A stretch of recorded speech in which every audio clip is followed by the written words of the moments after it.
Need a boost? Sometimes all it takes is tapping into your inner cool. Icebreaker's gum helps you unleash the confidence within. Each chew releases a rush of icy flavor powered by cooling flavor crystals, sending a wave of refreshment to reinvigorate all your senses. Icebreaker's convenient pack fits everywhere, from car cup holders to backpack pockets, so you can find your cool wherever you go. Grab Icebreaker's gum online or at a store near you. When it comes to online college, Southern New Hampshire University is so good, it's scary. Listen, the facts don't lie. SNHU has degree programs that fit your goals, online classes that fit your life, and real support at every step. And if that wasn't enough, they've got some of the lowest online tuition rates in the U.S. This is an airtight case, you guys. Visit snhu.edu/morbid to get started. That's snhu.edu/morbid. Every good detective needs a partner to support them on important cases. Think of a State Farm agent like your sidekick, there to help you along the way in your search for coverage.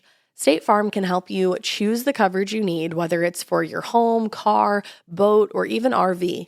With so many options, it's nice knowing you have help finding what fits for you so you can get back to solving all of life's bigger cases. Go to statefarm.com or use the award-winning app to connect with a local agent and get a quote. Like a good neighbor, State Farm is there. Hey weirdos, I'm Ash. And I'm Alaina. And this is a little bonus episode of Morbid.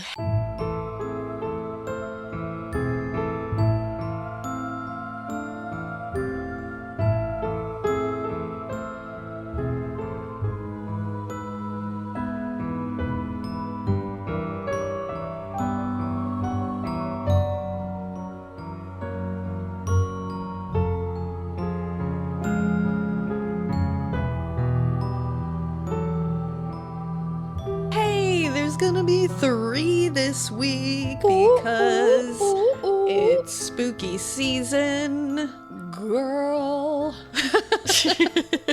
And we asked our Patreon lovers and listeners, lovers, to send us in their spooky tales because we figured we would do like a special spooky, Patronus bonus listener tales episode, and we got so many good ones that we were like, we could make this like a 4-hour episode, or we could just give you bonus episodes with extra spooky tales in them on top of the regular episodes for the week. I'm just nodding my head really aggressively right now. I'm like, yeah. And we figured that giving you a bonus one, spooky tales, on top of the regular episodes for the week would be much better. Because like, so exciting. Who doesn't love extra spooky tales on spooky season? I don't know anybody that doesn't like that. I don't know. I think you're all ready for it. I think you are. I think you're ready for the jelly. And honestly, the Patronuses have really outdone themselves. And that's why we were like, we have to keep reading these. They're so good. No, these are truly amazing. They have really done the damn thing. So we wanted to do this for you guys, and we're excited for spooky season. I love spooky season. Also, I want to hear what everybody's doing for spooky season too. Like, I think I asked it in like the Patreon. I was like, what are y'all doing for spooky season? Because we're like still in a pandemic. Yeah. And that Delta.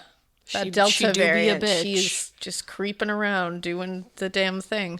And I know a lot of haunted houses are open, but like, I wonder if anybody's doing anything like, unique. That we can take inspiration from, because we really want to do something fun, but we're like not super comfy going inside of a haunted house. Exactly, because I know the babes can't get vaccinated yet. It looks like they're going to be able to very soon, but they can't get vaccinated yet, and nothing's worth putting them in danger. So, but outside things, I'm like, I would really like to find some outside things. I know there's one that we went to before, like an outside one that we could go to. Because I love a haunted corn maze. Like, give me a haunted corn maze. Give me a haunted hayride. I'm all about. So if you live in Massachusetts, let us know. Yeah, let us know about any like outdoor spooky things that we can do together, because we're craving it more than anything in the entire world. I need to be driven through a corn maze. Because spooky season is like fully on right now, and I haven't done anything spooky yet. Yeah, like, everybody's done some fun fall things like the pumpkin, picking and apple picking, and I didn't even go apple picking yet. Yeah, see, we went apple picking and I made some delicious food out of it, but... I also made some delicious food out of it because Alaina got 40 pounds of apples. I'm not joking. Did. 40 pounds of apples. Yeah, so she was like, do you want some of these? And I was like, yes, I do. Because the whole time we were picking them, I was like, Ash will make some apple things too, so I'll just give her some apples. And Ma will. Your mother-in-law. I will. So, we'll make those they all went to good use. They really did. And we all got a little more fiber in our diet.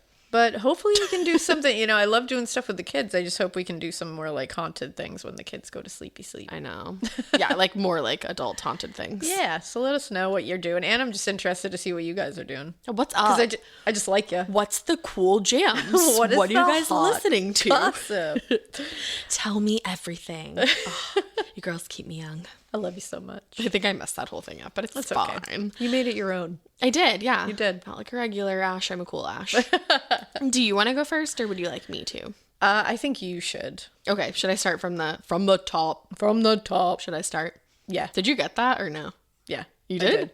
Wow, TikTok has changed you. It has. It really has. I'm really appreciative of that. Because that's literally the only reason I know From the top, listener tales, that's fun. There That's you go. fun. Yeah. That's fun. That's the only thing that I could say that like people could listen to in the car. There you Anyways, this one says listener tale, and then my neighbor was eaten by a shark. Yeet. And I was like, well, that subject line will really grab you in. Yeet. It says, hello, my favorite ladies. I have attached a puttifa of my listener tale. It isn't like any of the other listener tales I've heard, and I am slightly obsessed with morbid, so I think I'd remember. But it involves shark gods and has the word yeet for Ash and all sorts of stuff about the ocean, which would freak Alaina out. Yeah, I mean, all of it. I'm here for it. You've sold us. They say, I have many crazy stories about growing up in literally the backside of beyond, but unfortunately, they're neither crimey or spoopy. So I hope my shark story is fun. I apologize for any mistakes, and if it isn't your style of thing, I hope you enjoy. Now, I'm going to hit send before I freak myself out. Keep it weird. Thank you. And they hit send. I'm glad you hit send. Me too, because this is truly something. All right. Hello to the best, funniest, raddest podcasters there are. That was the best intro ever. That was so nice. You can use my name. It's Rachel. Hi, Rachel. As on the infinite... Say that word for me.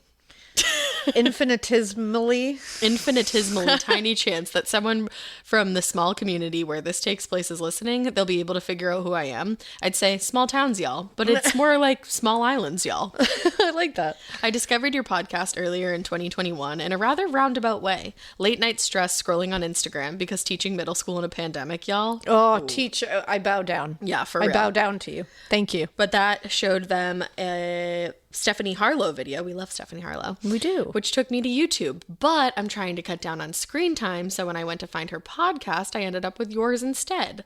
Well, that's awesome. You should listen to both, though, because hers is really good, too. She's great. And I've never looked back. I have listened to every single episode, except for the super hardcore spooky ones, like the Ouija board ones, because nope. Honestly, I promise it's interesting. I'd like to sit those ones out too because I'm terrified of Ouija boards, so I feel you.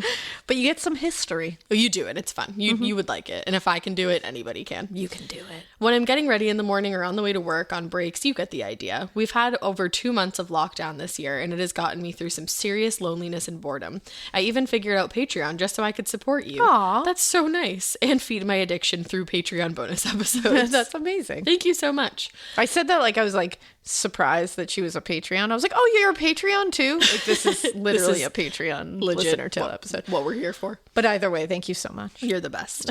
I was always sad that I couldn't contribute to listener tales because nothing spooktastic or crime related has ever happened to me personally. I've dealt with a lot of crime stuff through my job, but that stuff's never for sharing. And then I remembered the shark god and the neighbor who got eaten in a mysterious ? Circumstances.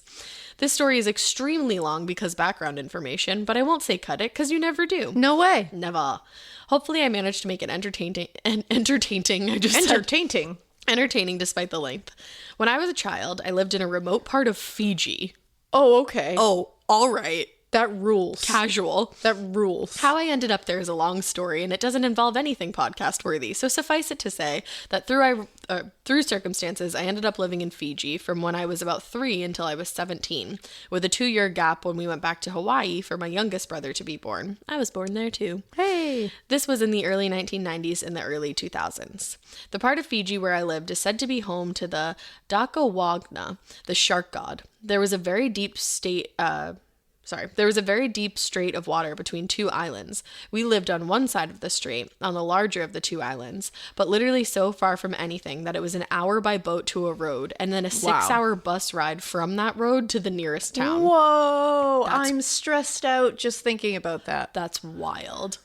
The island on the other side of the strait was much smaller, but it had a post office, P.O. boxes, and a wall of a shop, which was a big upgrade from the previous shelf in the shop where the shopkeeper would dig for your mail. Oh my god. Large ferries twice a week would bring in supplies, and even an airport. And by airport, I mean a paved strip of tarmac and several small one-room buildings with benches to wait on. Amazing. That's crazy. That would scare the crap out of me. Me too. If you were flying, you literally had to get on a scale with your carry-on so that they could decide where on the plane you would sit to balance the weight. Nope.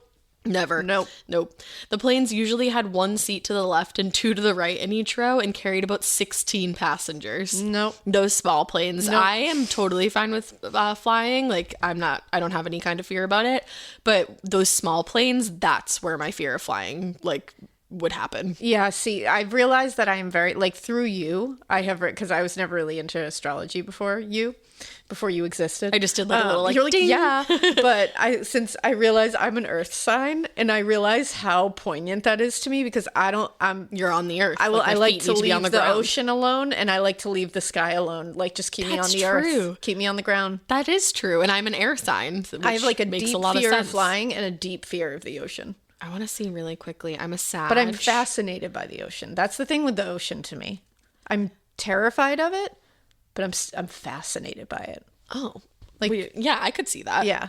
I was just looking up what Sagittarius was because I didn't know what element it was, and I thought maybe it would be water because I love the water so much too, but it's actually fire. Why Sagittarius? Because that's my rising. Oh, Yeah, I was like, you are not a Sagittarius. But I am a little bit. There you go. I totally lost my place. So if you were flying, 16, but I digress.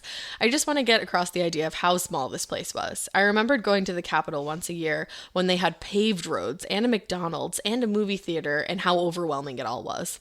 The trip was 24 hours on a ferry and a 2-hour plus flight. And we always went by ferry because expensive, yo. That's like hilarious that they were like, we can go to the McDonald's and the movie theater. Yeah, seriously. As I was saying, this was the traditional home of the shark god. There was a small uninhabited island next to the island with stores that, according to some older folks, was Dakuwanga's special home. You could go to the island to picnic and snorkel, but you did not wear a bikini or a Speedo or leave any trash behind. Be respectful when in a god's home, guys. Yeah. Come on. I mean, don't leave trash behind anywhere. Yeah, even if there's no gods I'm with involved. the gods on that one. When traveling between islands, you waited until you passed it before you started trawl fishing, and never even let the bliges of the boat drain until you were a respectful distance away. So people took it like really seriously. You might be wondering what people did there. Well, this strait happens to hold some of the most stunning scuba diving locations in the world. Tourism, especially related to diving, was the backbone of the economy. As you can imagine, most of the tourists were from the States and Europe. Aussies and Kiwis tended not to get this far out, since the inter-island flights were as much as the international ones, so only those who had already paid a fortune would pay for the extra. And they didn't really like the whole shark god thing. They didn't really take the whole shark god thing seriously. There was an incident from when I was too young to hear the story of a tourist who had a limb bitten off by a shark, but was saved and even came back years later after she healed. And while everyone said it was a freak accident, my adopted Fijian grandmother told me it was because she disrespected the god's home. Whoa. And when you're 7 and being tucked under the mosquito net by your adopted grandmother while the kerosene lantern light shines off her hair and glints off of her gold tooth, you believe that shit. I believe that shit. I'm here and I believe it. That gives me such Grandma Tala vibes from Moana. Because we love Grandma Tala. I love Grandma Tala. A few bays over, about 15 to 20 minutes in the 10-feet dinghy with the 15 horsepower outboard, less than in a proper boat, there was a guy. He was in the habit of going to the island with shops, drinking with his friends, and getting up to the stuff that adults do. And my adopted grandmother would not tell me about, but she tisk and generally disapproved, which is the job of grandmothers. Truth. On the night in question, it was stormy, so he decided to swim out to check his boat, where it was anchored about 100 feet from shore. Not a big deal. My friends and I had done it 100 times. This time, though, it was a big deal. He left his mates still drinking, swam out to check the anchor, and had his leg bitten completely off. That's rough. Alerted by the screams, the people around him got out of the water and tried to get him up the hill to the hospital or clinic. Unfortunately, by the time they were able to transport him, he had succumbed to blood loss.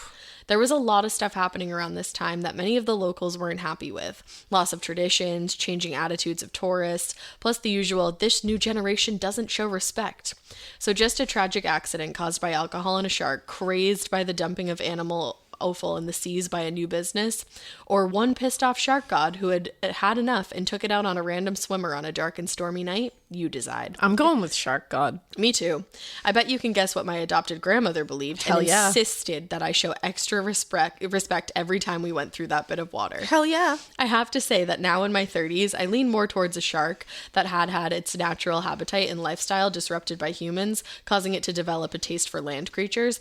But sometime later, when a Japanese fishing ship got stuck on a reef for several months and was selling off its cargo to try to float free, and some of the people who worked for us bought a shark to eat, I was staunchy in the group who was noping right the hell out of there, as I still get a weird shiver whenever I see sharks in captivity or as a food resource.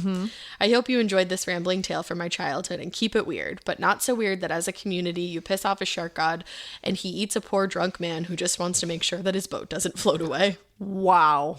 That was wild. That was truly something. For real. That was truly something. I love that it was just like shark god or random accident. You decide. Yeah, you didn't. You know what? I'm going with shark god. Shark god. Even though the other one actually makes sense as well. I think they both make sense. I think it's a little bit of both. Either way it works. Doesn't have to be one or the other. It can be both. Yeah. You know? So like things can be savory and sweet. You know, chick. Shark god or like a potato chip dipped in chocolate. Oh, have you ever had those? Have you ever had those? No. You have, right? No, I have. I don't know. Have you ever had those? I was gonna keep going, but I don't really even know what just happened, to be honest with you. I love that you just malfunctioned. I did. Awesome. You know what? It's like a little personal story. I started getting a grande instead of a venti because I never finish a venti, and it's really affecting me. It's really affecting my capacity, my cognitive behaviors. So. The velocity of my thoughts. It is. The velocity of your coffee directly influences the velocity of your thoughts. Like the mass of your coffee. Yeah, I'm not a physics major. I have a podcast. Your home should show off who you are. Now is the time to boldly write the newest chapter in your home story. And your main character? It's Ashley.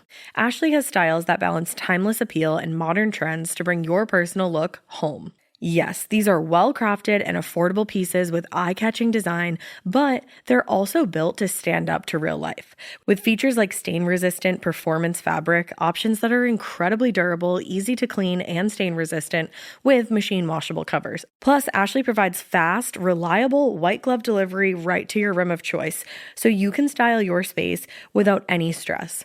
Ashley was nice enough to send us a bunch of new pieces for my pod lab at my house, and when I tell you they deliver it to your room of choice, unfortunately they did have to deliver to the attic, but they could not have been nicer about it.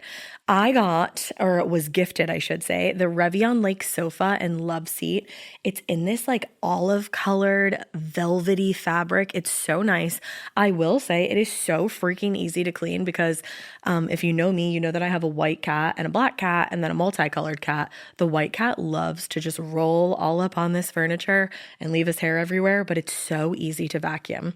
I also got the Meili coffee table. So I have that, like I said, in my attic, but I'm ready to order another one for my living room because this coffee table is so beautiful. It has this antique old money vibe to it. I absolutely love it.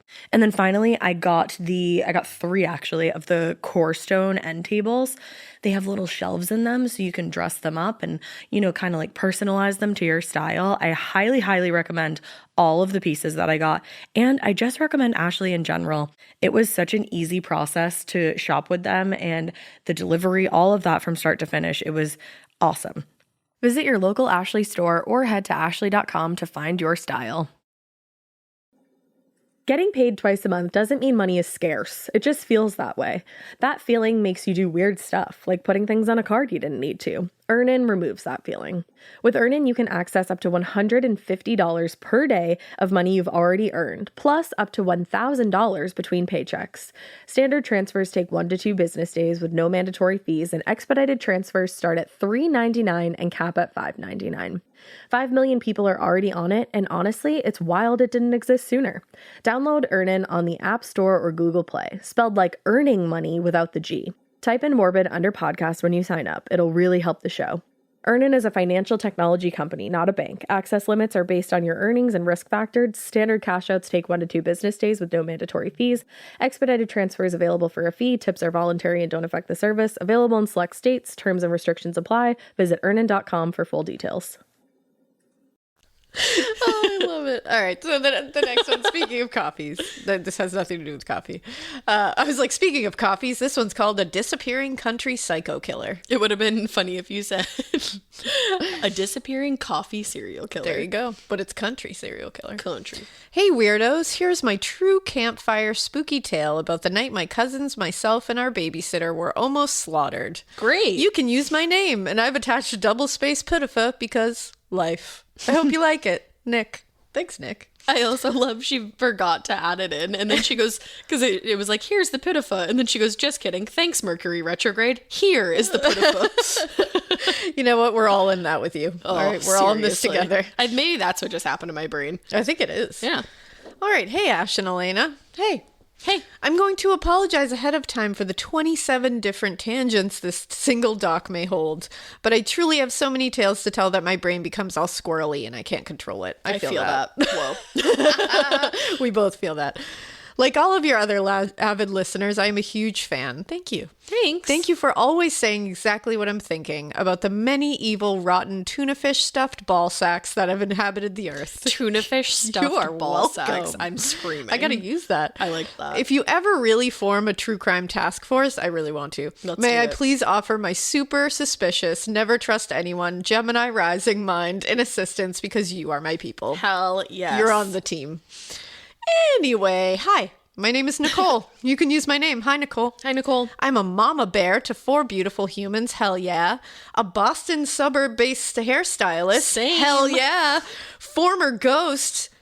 Okay. Yep. Read that correctly. I managed Ghosts and Gravestones Boston for 5 years. Holy shit, that's awesome. I went on that. I have never been on that still. I went on that, and let me tell you, it was one of the most fun ghost tours I've ever seen. People say that it's like super duper fun, and I've We had lived a here blast. my whole life other Yeah. than like the blip in Hawaii, and I've never gone. Well, Nicole managed it for 5 years, spreading the true dark history of our city to tourists and fellow weirdos. You want the creepy Boston stories? I'm your ex-ghosty. Hell yeah, Nicole. Whoa, look at us. I know, we're in right sync. on here.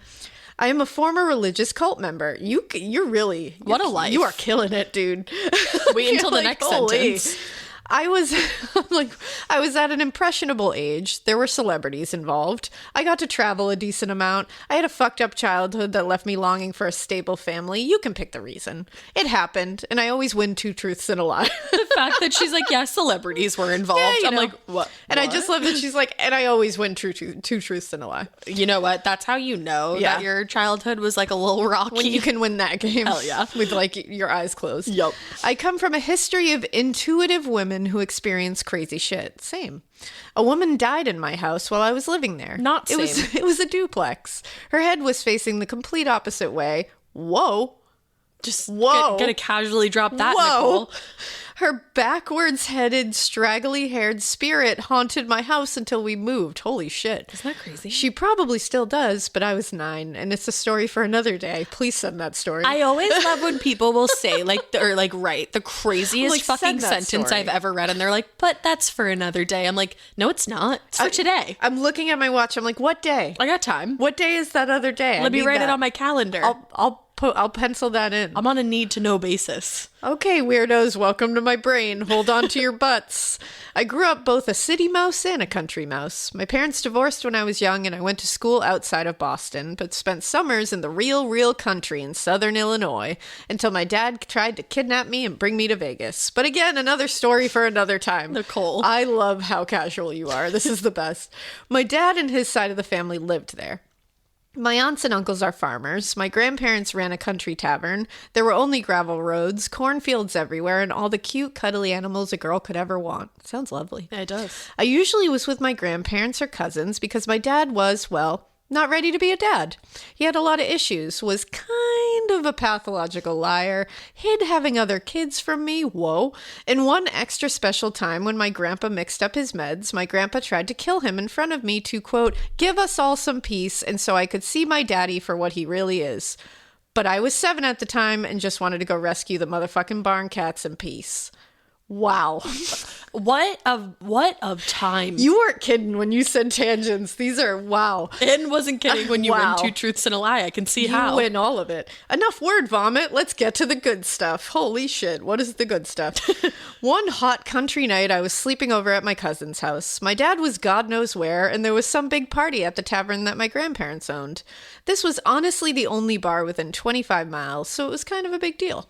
My aunt and uncle were also there for the night. I was 8. My cousin Angela was 7, my cousin Wes was 3, and my cousin Josh was a brand new baby.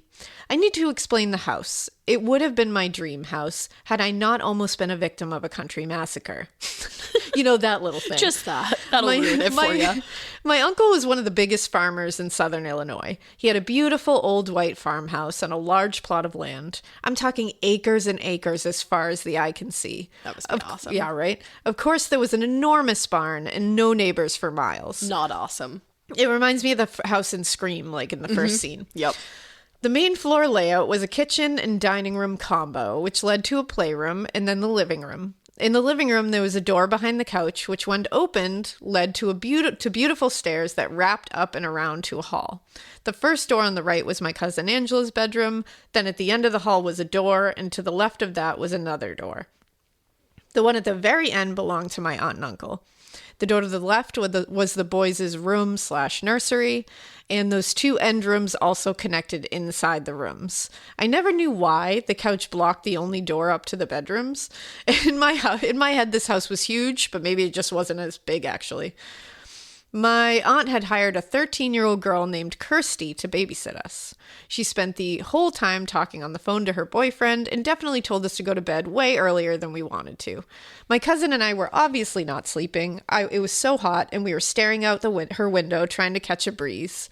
It was about that time that we saw fireworks. It was exciting. Our bedtime rebellion was worth it. Almost immediately, we also noticed a white light in the yard. It was moving. Another part of the light show? We ran downstairs to tell Kirsty. As we excitedly ran into the kitchen, we saw Kirsty was not experiencing the same joy. In fact, she was frantically locking any doors and windows that she could. She not calmly explained that the fireworks were too close and there was a prowler in the yard. I didn't know what a prowler meant at that point in my life, but I felt the vibes of the room. Saw the 13-year-old was supposed to keep us safe, grab the biggest knife she could find, and was confident that I did not like any part of what was happening. She rushed us back upstairs, making sure to pull that behind the couch door extra tight. She told us to go into my aunt and uncle's room, lock the door, made sure the nursery door was locked, and started crying. Fuck. She forgot to bring the handy-dandy list of emergency phone numbers because this was the early 90s and cell phones weren't a thing. Jesus, I don't think cordless phones were even a thing in that house. She began panic dialing any combination of phone numbers, and I distinctly remember thinking that she was not qualified to be watching us. I love that, like, all this chaos is happening and you're like, Kirsty, get it the fuck together. Kirsty, I don't think you're going to get another babysitting job after this. Around that time, the banging started. I'm talking loud, breaking into this house in the middle of nowhere where no one could hear us scream kind of banging. No, thank you. Kirsty took a break from the phone and instructed us to start pushing furniture against the door. Anything heavy that our fucking 7- and 8-year-old baby hands could move. My cousin happily danced to the window and said, "Oh, look, there are 3 lights. Does that mean 3 prowlers?" Poor Kirsty. Kirsty was crying, screaming shit over and over. I was moving furniture alone. No one seemed overly concerned about the babies in the nursery. I'm concerned. I know, over here. right? And I can remember giggling a little at the absurdity of it all. I've always had inappropriate reactions to things. Same. I knew Kirsty. you were going to say that. Kirsty was now begging my cousin to remember the number to the tavern, to which Angela responded, I don't know, but I know my phone number. Super helpful. I love this. Around this time, we heard what I can now describe as Jack Nicholson hacking down the door in The Shining. Good. It was behind the couch door. The next thing I remember was complete and utter silence. I could hear all of our heartbeats. We turned the lights off in the room, and Kirsty told us not to make a sound. We listened. And we then watched as the doorknob began to turn, then violently shook. Kirsty screamed at us to push against the door. I will never in my life forget the next 17... I was like, wait, what? It's so funny because when I read that at first, I was like, wait, what? I will never in my life, it says the next 17 years that occurred. I was like, that's a long time to be in that bedroom. I will never in my life forget the next 17 years that occurred. It was probably only 10 minutes, but anyone knows that 10 minutes of pre-murder is equal to years in our brain. I would think so. Pre-murder. We pushed up hard against the bureau and bedside table blocking the door. It all pushed back. Over and over, we felt such a strong force hurtling into the door. We were all crying at this point. Then it stopped. It stopped, got quiet, and my cousin piped up that she remembered the number to the tavern. Thank fucking God. Also, I'm semi-sure that she always knew the number and was just being an asshole because she tortured her babysitters. I know I shouldn't say that about a 7-year-old, but she was a real brat. Back to the murdering. Kirsty called and no one answered. She called 5 more times and finally my grandpa answered.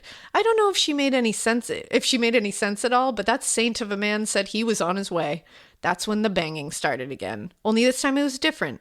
It was scratchy and stabby and persistent. I love stabby as like an adjective. Whoever was on the other side of that door had a knife or an axe or a hatchet or something that was going to fuck us all up. I'm still worried about the baby. I was just going to say that. We were back in our spots, barricading ourselves in. After another few minutes of hell, the sound of tires on gravel could be heard in the distance. The sound stopped, and the next thing I knew, my angel grandpa's voice was calling to us. We flung the door open and saw him climbing over the couch and through the door, huge-ass shotgun in hand. My grandpa, my hero. He scooped us all up and checked it out. Soon after, my aunt and uncle came home. And you guys, my aunt and uncle didn't believe us. How? The door to their room looked like a bear tried to claw it down, and they tried to say it was a windstorm. A windstorm inside their fucking house that has a secret upstairs. To this day, when this is brought up, they deny it. It was our wild imagination. But seriously, fuck that shit. That scarred me for life. I feel like maybe, like, they had to have known, like there was, like, some kind of family secret. That sounds shady as fuck. Like, why was there, like, a couch barricading the door? Yeah, why were they weird. like, oh, windstorm inside the house? Like, yeah, something's yikes. weird. I love Kirsty never babysat again. Fair enough. Fair enough. Fair enough. My cousin went on to be a total know-it-all, but I still love her. My beloved grandpa passed away about 5 years ago. I'm sorry. 3 months to the day after my grandma, his high school sweetheart, passed. Oh my God. He was a retired police officer who entered early retirement after a case in which 3 girls the same age as his own at the time walked themselves into the police station to report their severe sexual abuse at the hands of their father. That's horrible. My grandpa was the one to pick up the evil bastard, and let's just say he looked one way then when they went into the station's elevator, and quite a bit bloodier and uglier than when those elevator doors opened. You better believe he got a full police funeral, though. The person or thing that was able to disappear without a trace, we know it was real. Was it human? That I can't say, but I will never forget it. Well, that's my almost massacre story. Thanks for reading and hope you keep it weird. Take it away, Ash. But not so weird that this happens. Yeah. P.S. In case you're wondering, 911 wasn't an option. It would have been an hour before help arrived. PPS, I solemnly swear I wrote the truth, the whole truth, and nothing but the truth. And seriously, let me know if you want the inside scoop on all things spoopy Boston, like the Common being one of the largest unmarked mass graves, or my favorite serial killer, Jane Topin, who killed more people than Lizzie Borden and the Boston Strangler combined. I know that the Boston Common is one of the largest, and girl, let's talk. It's so creepy. I used to have to walk through the Boston Common every single day. Yup. I was just walking over a mass grave site. I'm saying, let's talk. A lot of bad things happen there, too. I want to hear your tales. Yeah, please write in. That was tales. amazing. I'm terrified for you still. I just want to know, like, what happened there. I gotta know. I gotta know. Let's hopefully find out someday. I hope. My next one is called Patreon Listener Tale, Mountain Dew Overload and Off-Brand Seances. Hell yeah. Hi, spooky babes. Happy official spooky motherfucking season. Yes. Thank you. Thank you. I saw that they wrote their name and then I was like, can I say their name? It says, I'm Demi. You can definitely say my name because hearing my name on my favorite podcast would be amazing. Hi, me. Demi. It says, hi, me. Hi, Demi. Anyways, I'll spare you ladies the repetitive stuff by not starting out this email with telling you guys how much I absolutely adore both of you and the podcast and your hilarious sense of humor and how I literally feel like we could all be friends and bake apple-y things together and talk about scary people and ghosts. LOL. I love all of that and I want to do that. Let's do that. Isn't it also funny We're friends now. that we talked about baking apple-y things? And then Demi was like, I'm here. I'm here for that. With she's like, I could use some apples. Just pops right up like, hey.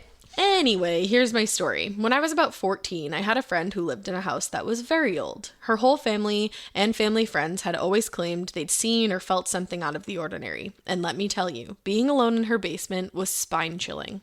One time she and I were watching a movie in the basement, and we actually heard the light switch click as all of the lights in the basement turned off. We screamed our asses off. Her mom didn't like it. It was cool. It was cool. It was cool. But on a particular night, we were having a sleepover with one other girlfriend of ours and her brother. I don't want to exaggerate, but I'd say around 50 gallons of Mountain Dew was consumed between the four of us. I don't want to exaggerate. That was an exaggeration, but lots of Mountain Dew was involved. Teens are weird. That. Dude, what is Mountain Dew? Mountain Dew. It's so good. When I was growing up, so good. Was the drink for Yes. sleepovers. Yes. It was Mountain Dew and Pepsi, and maybe if you were Lynn's, you also threw some orange soda in there. Hey, Lynn's, Oh, yeah. what's going on? Who loves orange soda? Lynn's loves orange soda. I just feel like Mountain Dew is like literally nuclear horse pee. No, it for sure Like is. I think that's the ingredient. And you would go like ape shit. You would just start bouncing off of every wall because and never go to sleep. I don't even know what It was so good, but so terrible. Oh yeah, and then your teeth always felt horrible Your the next teeth morning. literally felt like they were like On the precipice of falling out they of were your just like face. sentient beings that were about to jump out of your mouth at any given time and like fight people around you. That's how they felt. Actually. Yeah. Well, needless to say, we were wired in the wee hours of the night. We decided to be good, smart, bright young kiddos and have a seance in my friend's bedroom, which was in the creepy-ass basement. Yeah. This was around 2:30, 3 a.m. I'm sure it goes without saying. The parents were already long gone asleep 2 floors up. We weren't sure how to do it, so we just gathered 1 or 2 candles and placed it in the middle of the floor, and we sat in a cheesy little circle around the candles holding hands. We kept calling out to the spirits that could hear us, asking for any sign at all. Nothing happened for maybe 10 minutes. Finally, I got tired of the silence, so I thought maybe being a little dramatic dumbass could help. Yeah, I might as well try. Isn't it always? I blew out the candle so it was completely pitch black in the room, and I said, just show yourself. Immediately, my friend's bedroom door banged loud. It sounded like someone got a running start from the end of the hall and body slammed into her door. We all screamed and jumped for the nearest pillow or sleeping bag to hide under, except for the little brother who dived for the light switch. Fucking weirdo. He's like, I need light. When I lifted my head from being buried into my pillow, I immediately yelled at him, dude, what the hell? Thinking it was him who had snuck off when I blew out the candle, banged the door as a joke, and then turned the light on. But once I saw his face, I could tell he was just as terrified as the rest of us girls. And my 2 friends confirmed that and my two friends confirmed it couldn't have been him when they reminded me that we had all been holding hands the entire time, and he had never let go of either of their hands until we all went screaming. We were all extremely shaken, but had to see if someone was messing with us. After taking a few minutes to calm down, we opened the bedroom door to see nothing but the black emptiness stretching down her basement hallway, and on the ground was my friend's metal cross that had been hanging on the outside of her door the entire time I had known her. Let me repeat, it was on the ground, as in whatever banged on the door caused this thing to fall off. Ew. Yeah, that's no good. The next morning at breakfast, my friend's mom was clearly unhappy with us. She said all the commotion we were causing woke her and her husband up. I figured she was talking about our screaming, because I imagine 3 teenage girls screaming must have been annoyingly disrupting to the slumber of old people. I went home later that day. Right? Yeah, right. I went home later that day and I got a phone call from the same friend. First, she told me she was grounded, LOL. But second, she told me her mom asked her what the fuck we were doing so late at night and why we were slamming on the door. So that same bang that had scared the actual Mountain Dew infused shit out of us was loud enough to wake her mom from 2 floors above us, not our screaming.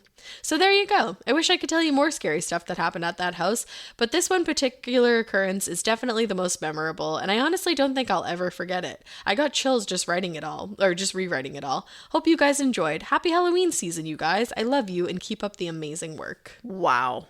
Thanks. That's terrifying, and it makes me think at my parents' house when I was walking by because my parents' house is super, super old, like mine too. Like haunted as fuck. Yeah, like hundreds of years old.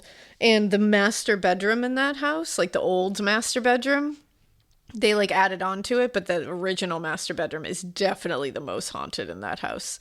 And I didn't even know that was the original that master. was the original master bedroom. I was like, no, it's the other one. I'm like, no. And one night I walked by it to go to like the computer room when I was living there. And I walked by, and as soon as I went by the door, it made me think of what Demi said, because she said it sounded like somebody took a running start and hurled their entire body against the door. It sounded like someone went from one end of the room in there, because the door was closed, right, to the door and hurled their entire dense as a dying sun body against that door. It was the loudest, scary, most violent thing. I literally, whatever I was holding, I dropped, and I literally like flattened against the wall. Like, it scared me that hard. That's so scary. As soon and as that she said hallway that, too is like very narrow and like freaky. And and I can just, as soon as she said that in the story, I was like, oh my God, what did you do? Terrifying. Did you go back downstairs? I literally ran downstairs to my parents and was like, something's in the house. And Dad went in there. Nothing was there. Nothing was falling in front of the door. Nothing. That's like, I used to sleep in that room when I would visit if like you weren't home or anything. And I was sleeping there one night, and there was like a little like Tupperware box full of stuff. I literally watched it slide across the entire floor. Yeah. I've never been so scared in my life. I picked up whatever I had and yeeted myself across the hall into Alaina's bedroom. No, thank you. I was like, I'm sleeping in here tonight. Here I am. And I never slept in that room again. Yeah, that room is terrifying. I hate that room. So, Demi, thank you for bringing that memory to life. For real. Even like these days, I don't like that one. The Sherwin-Williams summer sale is here. Get 30% off select paints and stains, or 35% off their newest product, Emerald Symmetry, July 17th through the 27th. Whether you're looking to refresh your interior or your exterior, they've got the colors to bring your vision to life. And with delivery, getting everything to your door is easier than ever. Shop online or visit your neighborhood Sherwin-Williams store. Retail sales only. Some exclusions apply. See store for details. Delivery available on qualifying orders. Chilling crime cases are mysterious, but finding coverage shouldn't be. With the State Farm Personal Price Plan, you have options and can personalize your plan to help create an affordable price, so you can get back to cracking all of life's bigger cases. Talk to a State Farm agent today to learn how you can choose to bundle and save with the Personal Price Plan. Like a good neighbor, State Farm is there. Head to statefarm.com to get a quote. Prices are based on rating plans that vary by state. Coverage options are selected by the customer. Availability, amount of discounts and savings, and eligibility vary by state. All right, so my next one is Patronus-centric listener tales, the dead guy in production. Love that. The dead guy in production. Let's see. It says, Happy high holy season to both of you lovely ladies. Morbid is my most favorite podcast, which is saying something because as a stay-at-home mom by day, graphic designer at night, I usually have a true crime or ghost story podcast or TV show playing in one ear. AirPods, man, what would we do without them? I also have to tell you that I almost passed out from laughing while I was listening to the Michael Malloy episode. You two are the best. Whenever anyone asks me for podcasts, I always tell them yours first. Thank you. All right, so let's get into the story, which I have attached as a double space putafa because I love you. I love you too. Illy. Sorry in advance for any weird spelling or grammatical errors. I make words look pretty, not sound pretty. Ha! Way back in the days when you had to download your podcast from iTunes on your computer, I graduated college and started working at a sign printing company. My desk had 2 large iMacs on it, but one of them wouldn't turn on, so it was basically just taking up space. My cheap-ass boss kept saying he was going to get it fixed, but never did. It ended up coming in handy, though, because I positioned it to where I could use the reflection to see if someone was walking up behind me and could pretend that I was working instead of looking at whatever we all looked at on the internet circa 2012 when we were actually supposed to be working. Anyway, every once in a while, I would get that feeling of being watched. Out of the corner of my eye, I would see the reflection of someone standing behind me. When I would turn around, no one would be there, which was a little freaky, but I didn't really think too much of it until... Pause for dramatic effect. Hold on, I will.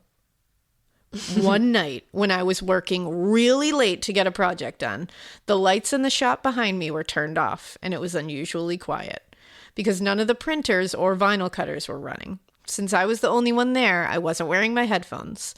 During a silence between songs, I heard footsteps on the concrete floor behind me. I was already a little spooked being in a giant, mostly dark building alone, so I turned around fast in my chair and said out loud, "Did you forget something?" I was worried it was one of the production guys trying to scare me, but I was just facing a dark room full of equipment large enough to easily hide one of my coworkers, a murderer, or the girl from The Grudge. Ooh. I figured that the footsteps I heard must have been something else after all. I had never been there this late or alone before, plus I was already creeped out. Like the idiot at the beginning of a scary movie, I slowly rotated back to my screen and started working again. Enough time passed now that I started to relax a bit. But then, in the reflection of the second computer screen, I saw the silhouette of a man standing behind me. I screamed and jumped out of my chair. Thinking it was one of my coworkers, I yelled, "What the hell, you idiot?" But there was no one behind me. "No thank you, sir." I grabbed my phone and bag so fast, I knocked my office chair over and just left it there. I booked it to the front door, set the alarm with one hand while trying to call my husband with the other. As the phone was ringing, I was locking the glass front door and looked up to see someone peeking their head around the wall behind the reception desk. I screamed and ran across the dark parking lot chanting, "Oh shit, oh shit, oh shit, oh shit." Sure that any second I'd see Freddy Krueger running up behind me. I jumped into the car and drove out of there like a bat out of hell. For real. My husband didn't answer the 587 calls I placed between the time it took me to get from my work to our shitty one-bedroom apartment above a garage. When I got home, I banged through the door like the Kool-Aid man on cocaine and jumped onto the bed yelling, "I was very nearly axe murdered tonight and you didn't even pick up the phone. What if you woke up to a dead wife?" My super hot, stable, rational, slightly robotic husband, who is basically just immune to my bullshit, just rolls over, pats my head sleepily, and murmurs, "But you didn't," and has the audacity to just go to sleep. I feel that. Like just goes back to sleep. I get that. The nerve of this guy. Some people just sleep, man. I stayed up and watched my I'm too freaked out to sleep and need a palate cleanser to turn my brain off movie, Robin Hood, the Disney one with the animals. But now it's an episode of Ted Lasso. Anyway, I still haven't watched Ted Lasso. I don't know what it is. I also don't know what that is. I keep seeing things about it. I don't even see things about it. It was either that, though, I was going to get into that, or I was going to get into Squid Game, and I chose Squid Game. I chose The Real Housewives, Always and Forever. There you go. And that's who we are as people, I would like to say. So, yeah. But now it's an episode of Ted Lasso. Anyway, the next morning I snuck into work late and no one said anything about my chair being knocked over or having found a dead body in the dumpsters out back. So I figured it was just a ghost and not Ted Bundy reincarnate or whatever, so I kept my mouth shut. A few weeks later, I was sitting at my haunted desk, minding my own business, and I hear the vinyl cutter start up behind me. No. I thought nothing of it until the production manager, Wyatt, who looks like he just walked out of an episode of Sons of Anarchy and is the nicest, sweetest man I've ever met, walks over and looks at the machine for a second and then says to me, "Did you start this?" I turn around in my chair and say, "No, I thought you did just now." I roll over to see what it's cutting, and it's just a bunch of scribble lines. Not words or a specific design or anything. Which in hindsight is really lame. Like, how awesome / horrifying would it be if it was cutting "get out" or something equally scary movie cliche? But I digress. Wyatt sits down at the computer, connected to the machine, and you guys, it was turned off. What the fuck? He shrugs and says, all shenant. He shrugs and says, all nonchalant, like it's the most normal friggin' thing in the world. Oh, it must have been the guy with a capital T and a capital G. The guy. Come again? Who is the guy? I ask. Oh, it's the ghost guy that hangs out here. Tell me everything, my dude. So he proceeds to tell me that one dark winter morning he gets to work, and as he's walking up to the back door of the shop, he sees someone open the door and stick their head out. He's surprised because his car is the only one in the lot, so he yells, "Hey, what are you doing here this early?" And instead of responding, the person just slams the door. When he gets up to the door, it's locked. He's kind of pissed because it's cold and snowy out and it was just open. So when he gets inside, he says, "What the hell?" But inside, it's all dark and quiet and spooky, and there isn't anyone there. Ooh. He went around turning on all the lights and calling out for anyone there, but he was alone. As he's telling me this story, a couple of other guys walk past and ask what we're talking about, because I'm staring at Wyatt like I've just seen a ghost. Har har. Wyatt says he's telling me about the guy, which, like, come on, you guys couldn't think of a real name for this dumb ghost? That's like the dude. They all go, "Oh yeah," and tell me their creepy encounter stories. That very day, I moved the broken computer off my desk and onto the floor so I could be blissfully unaware of any ghosts creeping up on me. Shortly after this happened, I moved into an office space instead of my desk in the middle of the production shop, and I never saw the guy again. But sometimes, when I stayed a little too late into the evening, I would hear doors opening and closing on their own, which was always my invitation to get the fuck out. Anyway, I hope this story gave you the heebie-jeebies just for a second. It did. I always look forward to Listener Tales episodes, and it would be an honor to have my story included with all the amazingly well-written and witty stories submitted by those talented weirdos. I considered telling you the story about the time I was robbed at knife point when I was working in a snow cone stand at the tender age of 14, but that's for another time. We should just, okay, this is the thing. You guys just need to send all of these in and just make the subject line "for another time." Yes, please. Anybody who has said that's a story for another time, this is my siren call to you.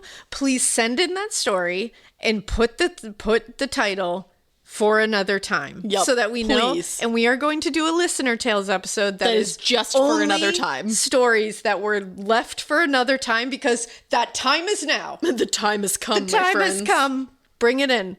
Keep it weird, but not so weird that you name the ghost haunting your workplace something super original like The Guy.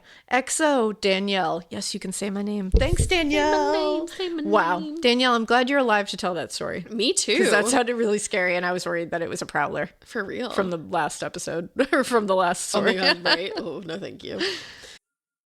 Getting scared is one thing. Getting a thrill is, well, you want more of those in your life. The Genesis GV70 is built to thrill, baby. A thrilling yet elegant design always makes driving the GV70 an exciting adventure. Its powerful athletic stance screams performance and turns heads. Everybody's looking at you, girl, or boy, or whoever. Command the road and experience a class-leading standard 300 horsepower. Oh my God. Plus, discover the different dynamic drive modes for all different terrains. Choose between the different terrain modes for whatever road conditions you may encounter. The Genesis GV70's award-winning technology and performance lets you drive with comfort and drive with confidence all at the same time. It's an exciting SUV with intuitive tech that can make your ride smooth even when the road isn't. And its blind spot cameras allow you to see what's next to you. It's like having eyes on the side of your head. That's pretty iconic.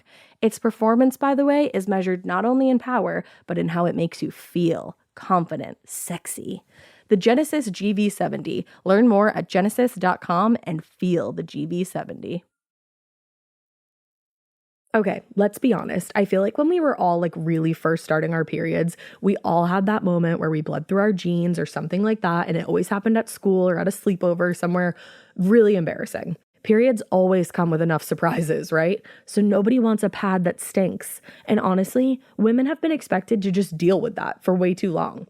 That's why Kotex is changing the game with a completely redesigned lineup of pads and liners like Kotex BioCare. Kotex BioCare is the first and only pad with the pH proactive system that helps optimize the pad's pH. And the pad helps combat odor and irritants from period blood.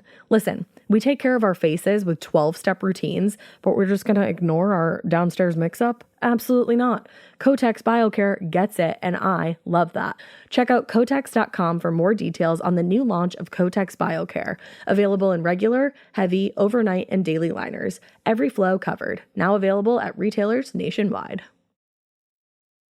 My next one is listener tale. Creepy phone call saved my sister's life. A wedding invitation. Also yeet.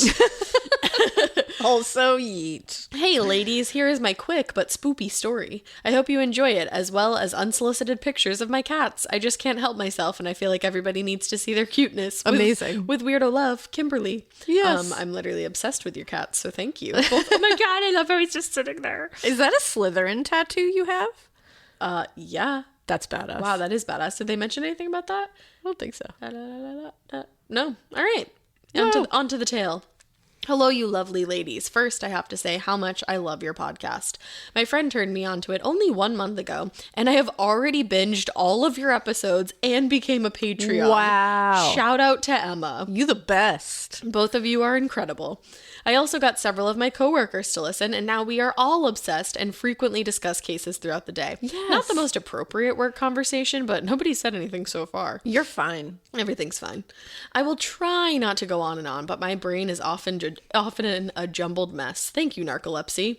My name is Kimberly. Feel free to use my name, as it is about as generic as it could get. I am from North Andover, Massachusetts. North Andover. And I just said Massachusetts. Massachusetts. The very trashy version of Andover. However, a fun fact about North Andover is that it had more convicted witches than Salem. That's right, it did. Hell yeah. But with it being literal trash, the tourism isn't, as the kids say, bumpin'. But I digress. Do the kids say that? Is it bumpin' in Salem? Is it bumpin'? Let's go to Salem where it's bumpin'. I need to find a kid and ask them if they say that. Let's find a kid. Yeah, maybe we should. Hello, youth. Hey. Do you say bumpin'? They're like, get the fuck away from me, old lady. Leave. Stranger danger.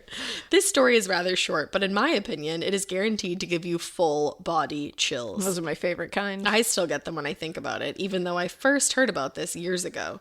So hop back in the Wayback Machine and strap in. We're going to the 90s. Hey, yo! The time of questionable fashion choices, even more questionable television, some great movies, and an all-around good time to be alive. Some might say the best. Some might say the best. Some might say Let me give you like a quick teeny tangent. Do you remember Lloyd in Space? Yes, I do.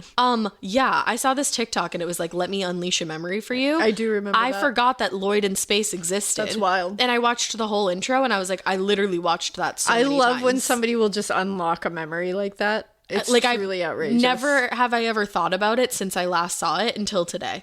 Yeah. The oh my God, 90s. there it is. I Lloyd do in remember Space, that. right? Wow. So good. Anyways, That wasn't from the 90s, though. It was from 2001. That's my 90s. I was whatever. just going to say, because I didn't watch it, I just remember it being on. That's my version of the 90s. Because it still has that like 90s feel, you know what I mean? It does. 2001 was still like, we were just coming out. The leftover 90s. Yeah. Anyways, I was but a teeny human then, and my sister, and the star of this story, was 4. On this otherwise uneventful night, my dad was woken up to the phone ringing at around, you guessed it, 3 a.m.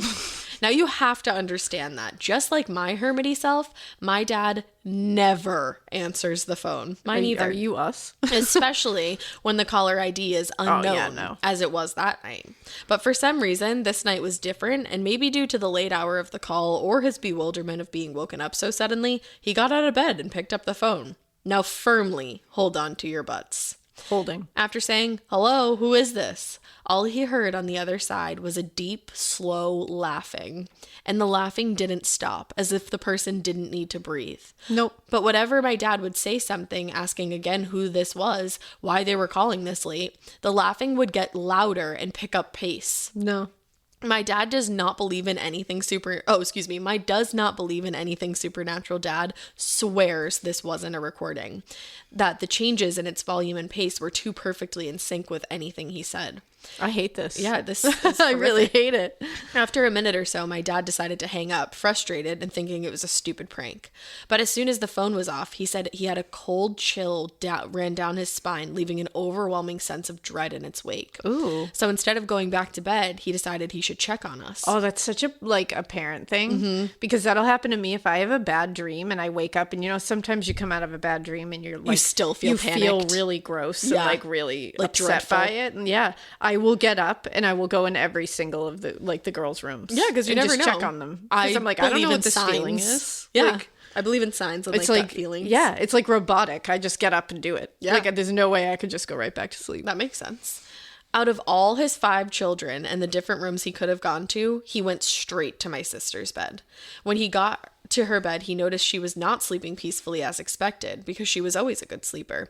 Instead, her face looked very distressed. Ooh. He put his hand on her forehead and noticed that she was burning. She was drenched in sweat and was breathing erratically. He swiftly picked her up, ran to the bathroom, and started running some cold water.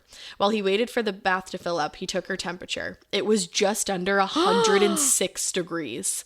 Oh my God. That is insane. He yeeted my sister into the tub and went to wake up my incredibly useless mother to let her know what was going on. She and her wonderful motherly instincts barely woke up to say that she would stay home with the rest of us, and then she went back to sleep. Oh my God. Thankfully, their divorce started not long after this, and she was no longer in our lives. Wow. Anyways, my dad went to the ER with my sister and they were able to get her temperature down and stable. Turns out she had some virus and the only symptom that presented was the fever. We still have no idea why she never cried or fussed or had made any sign that she didn't feel well the night before. But the doctor confirmed that had she been left untreated for much longer, she could have had irreversible brain damage or even died. Oh. After a week or so of treatment, she was back to normal and healthy. It took until we were all a bit older for my dad to tell us the whole story and how close we really were to losing her. He says that regardless of who or what called him that night, it is undoubtedly what saved my sister's life. Wow. And the look in his eyes the few times he's ever talked about this tells me that he truly believes that. Nowadays, she is quite a bad bitch. She lives in California and works as a paramedic as well as a volunteer firefighter. Hell yeah. She even helps to fight wildfires. Girl. I swear she doesn't need sleep. I also think she's a bit cursed, but that's a whole other story. All right, I feel like this is a sign. Every single story we have had has said that's for another time. Bring them for in. another time or Bring a 'em whole in. other story. Hit me I want up. them. I want them. Give them all to me. If the planets align and you've actually read this, I hope you enjoyed my brief but hopefully at least slightly spoopy story. If you read it on the pod, I will literally pee my pants and my hands will do the weird thing my autistic brain makes them do when I get excited. Picture for reference attached. And then they invited us to their wedding. Oh my God. That is so nice of you. I love you. Oh my goodness, and congratulations on getting married. That's amazing. You're like the sweetest human being on planet Earth, and I love you. And honestly, this story was amazing because that was truly a sign. Like, Absolutely. Truly a sign. Seriously. And I love your tattoo. Me too. Wow. That stressed me out in every way I could stress out. I just love a good sign. Well, a lot of these things keep like relating back to things that like I think of it. I keep relating them back to my own life. I don't know why this is happening this episode so often. It immediately made me think of one of my twins when she got they were sick. in the hospital. As soon as they said because when the night that we figured out that she was really sick was we woke up in the middle of the night for no reason. And she did have a crazy fever, and didn't she had a crazy fever and was breathing erratically. Mm-hmm. And we were like, holy. And it was the same thing. I went in there and she looked distressed. Yeah. And I had just woken up. had a feeling. Yeah, I just woke up and went in there. Mother's So, instincts. it's definitely like a parent thing. Like your dad clearly loves you and is like really close to you guys and felt something. A dad instinct. And then that person or thing called and started laughing in his ear. So yeah, what the hell was that about? like, what a weird way to give somebody a sign, man. For real, I'd be like, go check on the kid. I'd be like, can you give me a like less scary sign, please? Getting scared is one thing. Getting a thrill is, well, you want more of those in your life. The Genesis GV70 is built to thrill, baby. A thrilling yet elegant design always makes driving the GV70 an exciting adventure. Its powerful athletic stance screams performance and turns heads. Everybody's looking at you, girl, or boy, or whoever. Command the road and experience a class-leading standard 300 horsepower. Oh my God. Plus, discover the different dynamic drive modes for all different terrains. Choose between the different terrain modes for whatever road conditions you may encounter. The Genesis GV70's award-winning technology and performance lets you drive with comfort and drive with confidence all at the same time. It's an exciting SUV with intuitive tech that can make your ride smooth even when the road isn't. And its blind spot cameras allow you to see what's next to you. It's like having eyes on the side of your head. That's pretty iconic. Its performance, by the way, is measured not only in power, but in how it makes you feel confident, sexy. The Genesis GV70. Learn more at genesis.com and feel the GV70. These long dog days of summer, I mean, we just made it through a heat wave. Mama was parched through this heat wave. I was hitting up Dunkin' every single day, and I will continue to probably for the rest of my days, but especially this summer. Dunkin' is helping everyone stay cool this summer with its lineup of refreshers. These drinks are packed with bold, fruity flavors and served ice cold. It's amazing. Dunkin' refreshers are the perfect afternoon pick-me-up. I like to start my morning with them personally, and then sometimes I go back for a second one because I'm just feeling crazy. They come in a variety of delicious flavors, including fan favorites mango pineapple and strawberry dragon fruit. And then for a limited time, there's black cherry and there's pink pineapple. I'm going to tell you something right now, and it's a bold claim, let me tell you, but I stand behind it. Pink pineapple will change your life. It is so good. It has me feeling like I'm sitting in a pool, resort side, just living, honey. It's so yummy. Try your favorite flavor with green tea, sparkling water, lemonade, or Dunkin's all-new limeade. I haven't tried the limeade yet, but I'm going to. Usually I get my drinks made with green tea and occasionally lemonade, but I do really like the green tea. Or if you don't want to build your own, try one of Dunkin's curated refreshers like the Cherry Lime Ricky or the Ultimate Pink Daydream. The Cherry Lime Ricky, scrumptious. I could drink like 3 of these a day. They're so freaking yummy. Head to Dunkin' today and find your favorite refresher. Dunkin' refreshers contain less than 1% fruit juice. Limited time offer. Oh, all right. So where are we in this episode? We could probably read one more. Let's go. I have a good one. Let's go. So we have one, and I think we might just continue this through spooky season, like giving you the extra one. So Yeah, like 3 episodes a week for spooky season. So just like, it's going to be great. Merry Halloween. Merry Halloween. So this one is called Spooky Season Listener Tales, Drama Club Midnight, a Connecticut Ghost Story. Drama Club Midnight. I love it. It makes me think of, I can't remember it now. Me too. Drama Club, Midnight. No, I was thinking of The Office, Michael Scott's... You lost me there, girlfriend. His screenplay, Threat Level Midnight. Oh, yes, that. You know. I don't. You don't watch The Office, so it's fine. But Sorry. Threat Level Midnight. Drama Club Midnight. Hi, Alaina and Ash. I'm writing to you from... I also love that we accidentally picked a lot of New England stories. This was not on I literally, opened this up to follow along, and I was like, oh my gosh. Yeah, I don't know why that happened. Yeah, because we picked them actually, it's a mishmash of all of our picks. Yeah, it really is. All right. Hi, Alaina and Ash. I'm writing to you from a snowy New Hampshire cabin 2 days after my COVID wedding. Wow. Wow, and another wedding. Congratulations. So hi from my mini moon. Oh. I have somewhat recently discovered you guys, and I just want to say thank you for making my drive so much more bearable. You are welcome. I'm a piano teacher, so my job literally consists of my driving all over the state from lesson to lesson, and now it feels like I'm driving with 2 of my best friends. Heart. You are. I'm and your I'm so best glad we friend. drive with you.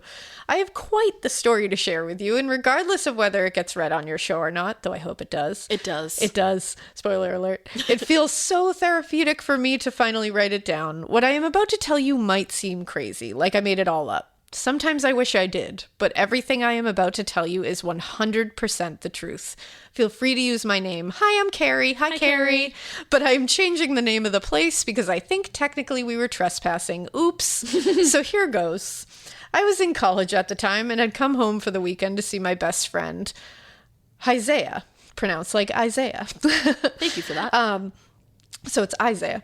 And I fancied ourselves slightly above amateur ghost hunters. Connecticut is a decently haunted state, sure Yeah, is. it is. And we would spend our weekends researching different places and then heading out around midnight to see for ourselves. Looking back, I feel so sorry for my father for probably giving him weekly heart attacks. I can only imagine how he felt seeing us put on our war paint and gathering our crucifixes before heading out to some remote destination in the middle of the night.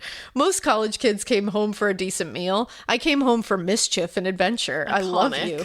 This particular night, I remember his last words to us. Be careful of cults at these places. People scare me more than ghosts. We should not have gone out. Oh, no. Oh, man. I love people scare me more than ghosts. A little It's like, scary. yup. We arrived at, let's call this place Fields Hollow. Oh, okay. I can't figure out where that is. Where could it have been? About an hour before midnight, we parked our car a little ways away from the main property in case police patrolled the area. Fields Hollow consisted of several abandoned buildings and many acres of woods. According to our research, we were looking for faces in the windows, curtains moving slightly, orbs in the houses, and shadows on the edges of the tree line. We had our phones and our flashlights. We were ready. We began our excursion, quietly moving around the small cottage-looking buildings. All the doors were locked, but we were able to take pictures through the windows in an attempt to capture orbs. So far, we were not seeing anything. Everything seemed perfectly still, and the night was an oppressive kind of quiet. Until all of a sudden, it wasn't. Isaiah and I stopped dead in our tracks. As we listened, we heard music coming from the other end of the property. Goodbye. The music was scratchy and old sounding, as if being played from a record player that had seen better days. No, thank you. Fields Hollow was divided into an upper and lower property, separated by a tree line and a huge hill. We were on the upper part of the property, so we headed into the direction of the music. Hell yeah, you did. When we reached the trees, we ducked down and looked out into the abyss. I couldn't believe my eyes. At the bottom of the hill was another house, a large white colonial structure with a huge wraparound porch. Ooh, sounds pretty. On the porch were about 20 adults wearing long purple robes, dancing in pairs to the bone-chilling music. Sounds fucking awesome. I'm literally obsessed with this. Like they're just dancing. I'm obsessed. We sat perfectly still, shrouded by the trees, mesmerized by the scene before us. When I could finally form thoughts again, my first was, holy shit, my dad was right. It seemed like we had come across some sort of cult. Yeah. I was instantly worried for our safety and could only imagine what would happen if we were spotted. I mean, hello, can anyone say sacrifice? All of a sudden, the music stopped. One of the men in the purple robes held a microphone. He told everyone to line up. In perfect, spine-chilling synchrony, each person bent down and picked up a long black tube, and then by single file entered the house. We were stunned. What were those tubes for? What was going on? I mean, I knew Connecticut has its own brand of identity crisis, suburban crazy, but this was next level. Also, why did he have a microphone? I gotta know. Now, at this point, you're all probably thinking, okay, so you went home, right? Wrong. Our dumbasses decided that as long as we stayed on the upper part of the property, we would be fine. Sigh. You know what? I'd be there too, though. I'd be like, we're fine up here. How could you leave? I After gotta seeing know how that? this ends. Yeah. What What are are they those doing black with the tubes? Right. Thank you. We went back the way we came and decided to not talk about what we had just witnessed. It was like we both subconsciously felt that words would not do it justice. We headed towards the woods at the back of the property, where the back of the property began. But unfortunately, we didn't make it that far. All of a sudden, we heard a rustling and the sound of footsteps. It sounded like leaves crunching, and it was early spring and the grass was bare. We heard the footsteps coming out of the woods to our left, and we squinted in the darkness to try to see something. We were too afraid to turn on our own flashlights.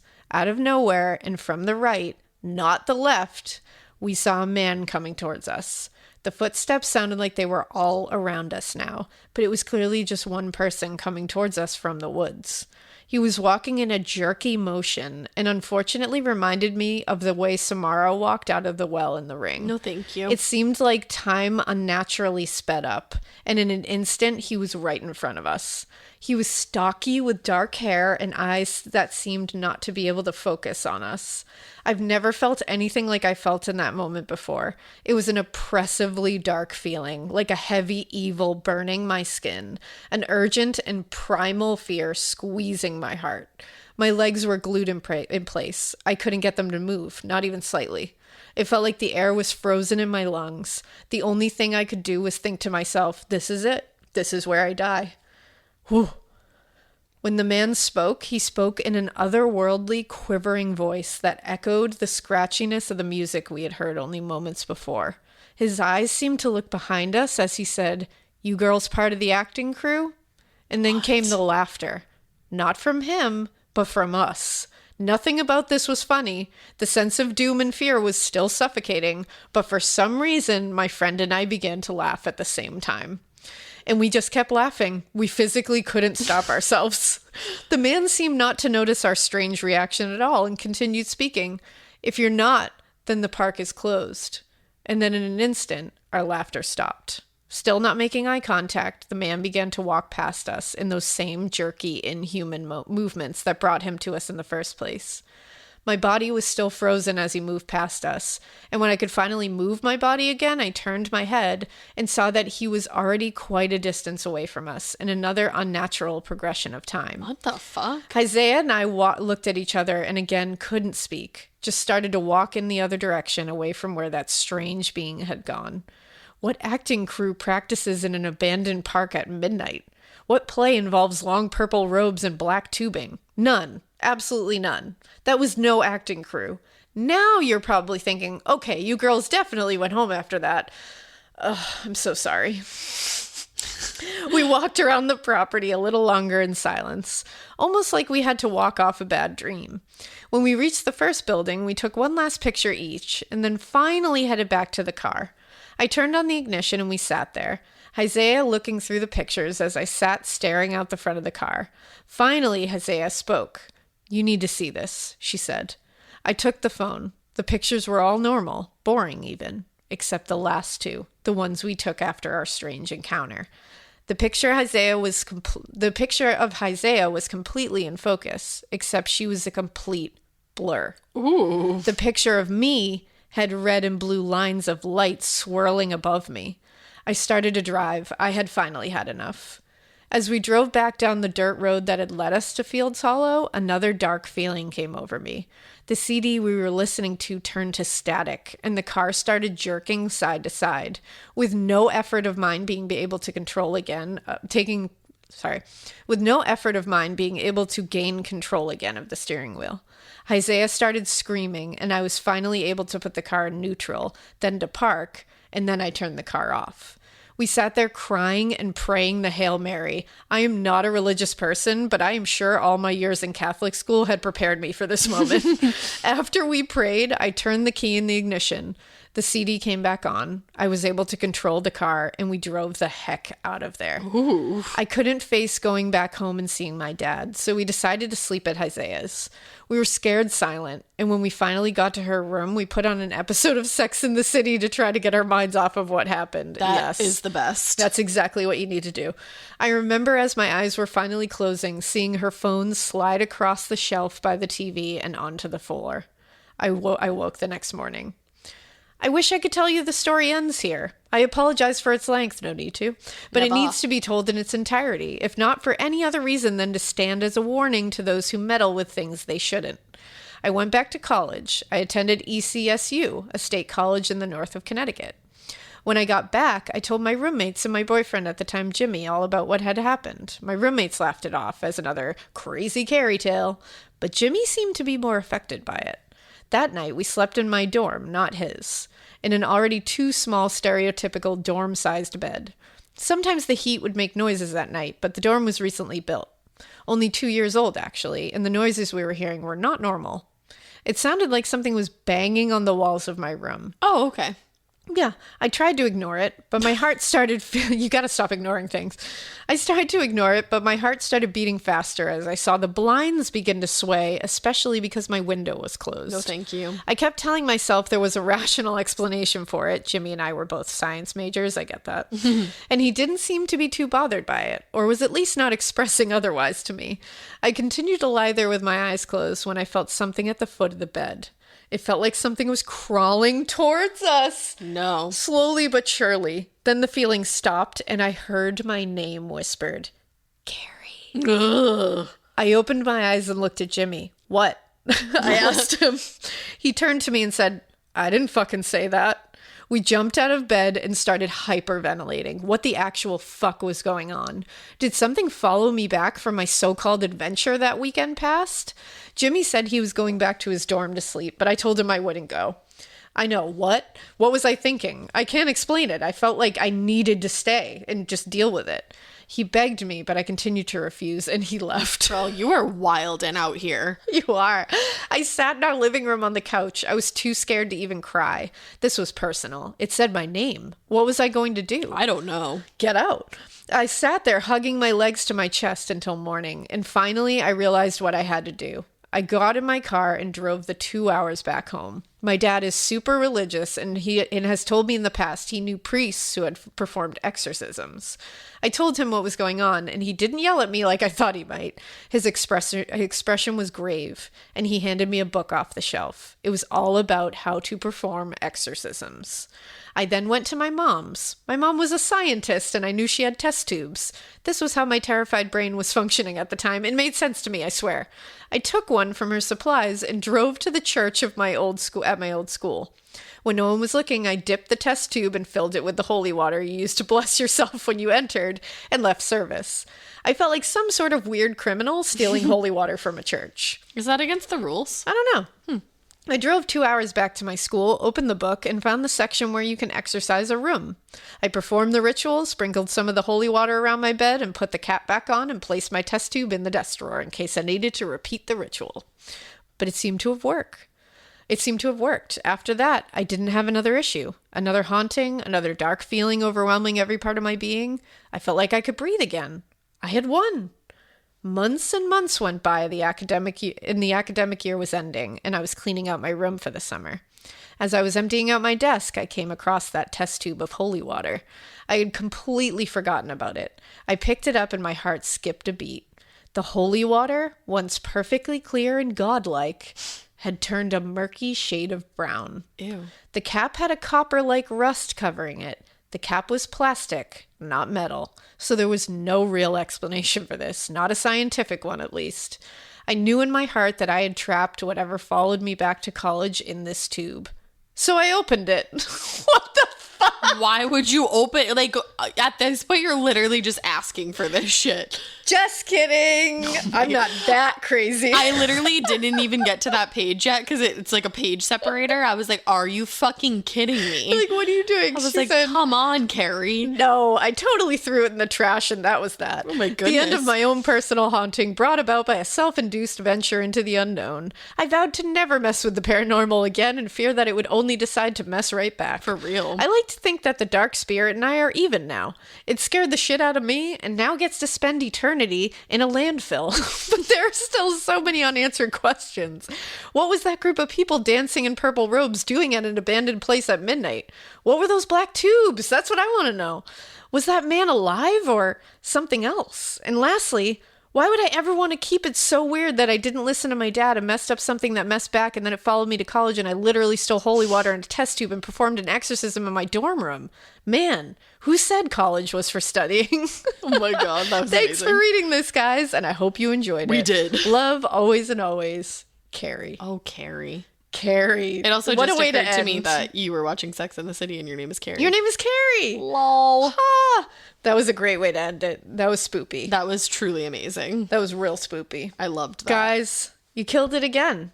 Straight up killing it. And we have more. There's still more in there that I need to read. So But wait, There's more. There's more. Next week we'll have to do another bonus. We'll do another bonus episode next week. So you're just going to keep getting 3 episodes a week until the end of spooky season. Yay. Because it's just so fun. But you're still going to get your regular 2 episodes this week. So be on the lookout for those. And we hope you enjoyed this little extra spooky time. And we hope you keep listening. And we hope you keep it weird. But not so weird that you get eaten by a shark, because I really feel like that would be a really sad end to your life. Don't do that. And not so weird that, like, you know, you hire a babysitter named Kirsty to watch like a lot of children, and then your house gets like hacked into and like hack, and then you're just like, I think it was the wind. Don't keep it that weird at all. Definitely keep it so weird that you continue to drink Mountain Dew, but like do maybe question the ingredients, and definitely don't have a seance while you're mixing it with Mountain Dew, because I think the nuclear horse pee would interfere with that. It's just my personal opinion. Don't keep it so weird that like you're trying to tempt the man. Also, don't keep it so weird that you only name your ghost the guy. Like, come up with something better. Keep it weirder than that, actually. Definitely keep it so weird that you call somebody in the afterlife to warn them that their child has a 106 fever, and they're probably gonna, like, you know, get in trouble from that. And definitely keep it so weird that you're Carrie, because I think she was killing it. get it. Bye. Bye.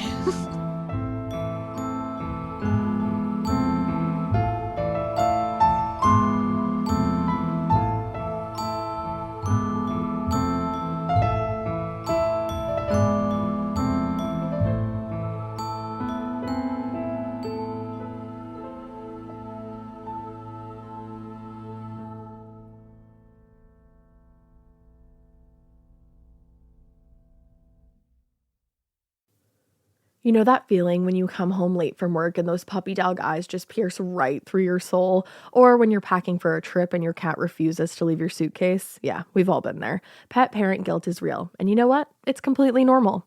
That's exactly why Hill's Pet Nutrition exists. They understand that being a pet parent means being human, with all of our imperfections and daily juggling acts. Hill's science-led nutrition helps you give more love than humanly possible. Whether it's those long work days or trying to balance attention between multiple pets, Hill's Pet Nutrition gets it. They've created science-based nutrition that supports your pet's lifelong health, so you can feel confident even when life gets hectic. Because you're only human, there's Hill's. Science does more. Ready to let go of the guilt? Find the right food at hillspet.com/podcast. That's hillspet.com/podcast. Do you remember in school when your teacher had a favorite of everything? A favorite marker, a favorite element, and yes, even a favorite student? Who wasn't me, so let's move on. I want to talk about their real favorite thing. Kleenex tissues. According to teacher lists, Kleenex is the #1 facial tissue trusted by teachers. They're silky soft, help prevent skin irritation. And now, with Kleenex Snap and Go, you can take them anywhere. Stock up on the ultimate classroom favorite. For whatever happens next, grab Kleenex.